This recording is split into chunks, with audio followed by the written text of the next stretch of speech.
বিধানসভা নির্বাচনে পরাজয়ের পর প্রথম রাজনৈতিক কর্মসূচিতেই যেন বোমা ফাটালেন পশ্চিমবঙ্গের মুখ্যমন্ত্রী মমতা বন্দ্যোপাধ্যায়। বাংলাদেশের ইনকিলাব মঞ্চের মুখপাত্র ওসমান হাদি হত্যাকাণ্ড নিয়ে ভারতের কেন্দ্রীয় স্বরাষ্ট্রমন্ত্রী অমিত শাহের বিরুদ্ধে সরাসরি বিস্ফোরক দাবি তুললেন তিনি।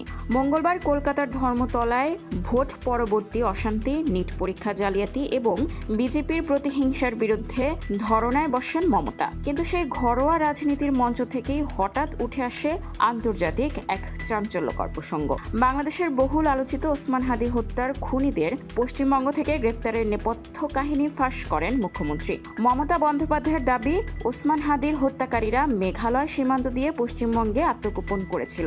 রাজ্য পুলিশের এসটিএফ অত্যন্ত কৃতিত্বের সাথে তাদের গ্রেপ্তার করে। আর এরপরেই নাকি খোদ কেন্দ্রীয় স্বরাষ্ট্রমন্ত্রী অমিত শাহ ফোন করেছিলেন মমতাকে।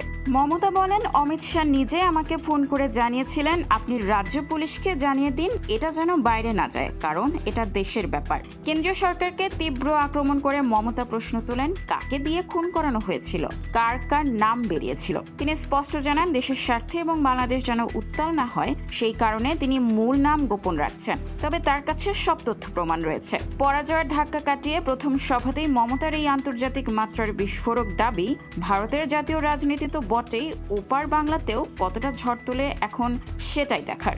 নিউজ ডেস্ক, খোলা কাগজ, ঢাকা।